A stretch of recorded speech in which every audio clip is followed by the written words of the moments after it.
अब सभी को जय मसीह। और आज हम पढ़ेंगे पहला पत्रस उसके 3 अध्याय उसके 10 आयत से पढ़ेंगे। वहां पर लिखा है, क्योंकि जो कोई जीवन की इच्छा रखता है और अच्छे दिन देखना चाहता है, वो अपनी जीभ को बुराई से और अपने होठों को छल की बात करने से रोके रहे। वह बुराई का साथ छोड़े और भलाई ही करे।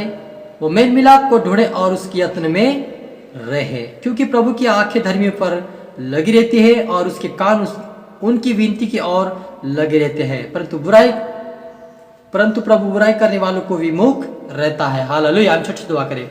धन्यवाद प्रभु यीशु पवित्र पिता परमेश्वर, मेरे खुदा मेरे राजा, आज की कलम आज की वचन में हर एक से बात कर अपनी बुद्धि अपना ज्ञान अपनी समझ दे, जिस आपकी स्वर्ग पिता पृथ्वी पर भी होने पाए मेरे पिता। आज की कलम से पिता हमारे जुबान के प्रभु, हमारे कंट्रोल में प्रभु जी, हमारे मुंह से अच्छी बातें सुहानी बातें निकले पिता, बुराई से हम दूर रहे पिता और भलाई करने वाले बने और प्रार्थना में आगे बढ़े मेरे पिता। सबको तेरा हाथ में सौंपता हूँ, अपने तेरा हाथ में सौंपते हुए प्रार्थना दुआ यीशु तेरे मीठे मधुर नाम से मांगता, आमीन।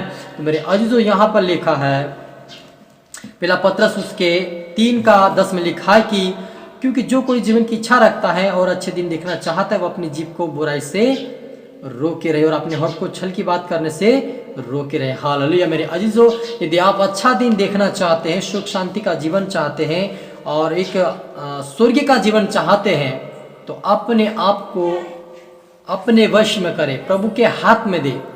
बुराई की बातें छल की बातें अपने मुंह से ना निकालें, क्योंकि जब हम बोलते हैं वो बात हमें अशुद्ध करता है। लिखा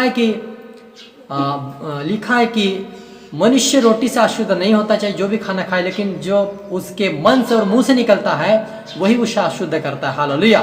तो आप और मुझे यदि अच्छा जीवन जीना चाहते हैं और स्वर्ग राज्य के अंत जीवन को प्राप्त करना चाहते हैं आप, तो अपने मुंह को लगाम लगाइए, प्रभु के हाथ में सौंपिए, अपने आप को वश में कीजिए और अपने आप को जांचिए कि हमारे अंदर क्या कमी है। जब तक हम अपनी कमी को नहीं जानेंगे, अपने आप को समझ नहीं पाएंगे, तब तक हम स्वर्ग राज्य के वारिस नहीं हो पाएंगे। हालेलुया। तो लिखा क्योंकि प्रभु की आंखें धर्मी पर लगी रहती है। हालेलुया।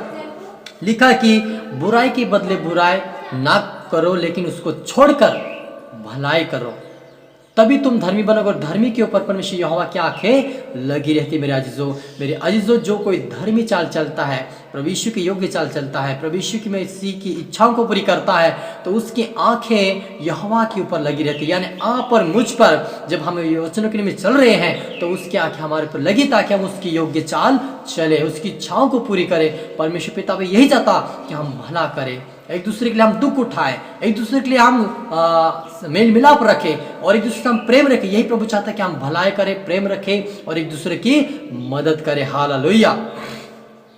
परंतु लिखा कि बुराई करने वालों के विमुख रहता है। हालेलुया। जो कोई बुराई करता है, परमेश्वर के वचन को जानकर वह अनजान बना है। प्रभु का वचन कहता है कि तुम बुरा ना करो और मुंह से गंदी बातें ना निकले, वो जानबूझकर निकालता बुराई करता है, वो परमेश्वर से दूर हो चुका। मेरे अजीजों, आप ये ना सोचिए कि आप बुरा भला बोल रहे हैं, बुरा चल रहे हैं, बुरा कर रहे हैं, तो आप सोच रहे हैं मैं प्रभु मेरे साथ है, आपके साथ प्रभु नहीं, आपके साथ दुष्ट आत्मा है। ये प्रभु का वचन कहता है कि जो कोई प्रभु के विरुद्ध में चलता है, उसके ऊपर दुष्ट आत्माएं होती हैं और वे परमेश्वर से दूर हो चुका है। और आपको मौका है कि आप पश्चाताप करें, अंगीकार करें कि प्रभु आपके ऊपर दया करे, फिर से आपको नया जीवन दे दे। हालेलुया। क्योंकि जितने प्रभु यीशु मसीह में आए, उनका एक नया जन्म हुआ है, वो एक नई सृष्टि है, लेकिन वो जानबूझकर गलती करता है, पाप का जीवन जीता है, पाप बुराई में पड़ता रहता है और वो गुनाहों में चल रहा है, तो वो परमेश्वर से दूर हो चुका है। मेरे जीजो, उसको नरक की कुंड के अलावा कुछ भी उसके लिए संभव नहीं कि वो स्वर्ग जा सके। नरक के अलावा कुछ भी चीजें उससे नहीं मिल सकेगी, नरक ही उसके लिए, क्योंकि उन्होंने परमेश्वर के वचन को जान लिया, चख लिया है। लेकिन जानबूझकर यदि पाप करता है, तो उसका पश्चाताप फिर क्या है?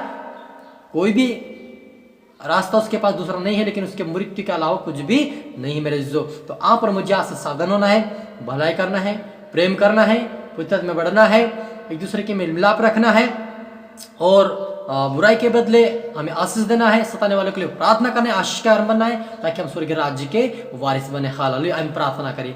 धन्यवाद सेनाओं की यहोवा परमेश्वर पिता, आज के वचन प्रभु हमारी से बातें के पिता, प्रभु जितने देखने सुनने वाले आज तो नहीं पाए, आज इनके मुंह से गंदी बातें ना निकले, ओ आज की बातें निकले, ओ पिता भलाई करने वाले बन जाए, मेल मिलाप रखने वाले बन जाए, तेरे स्वर्ग राज्य के वारिस बन जाए। यीशु नाम में तेरी महिमा करे पिता, ओ तेरे आज्ञाकारी बनकर चले, तेरे स्वर्ग राज्य के वारिस बने। आशीष तो नहीं पाए मेरे पिता, इनकी आत्मा आत्माएं प्रभु तेरे हाथ में खुदा को उसी का में चला फिर राज्य के वारिस बना मेरे पिता। सब पुत्र आत्मा सौंपता हूँ अपने तरह आत्मा सौंपते हुए ये प्रार्थना यीशु तेरे बेटा नाम से मांगते हैं, आमेन। आप सभी गॉड ब्लेस यू। अगली वीडियो मिलते हैं, सबको जय मसीह।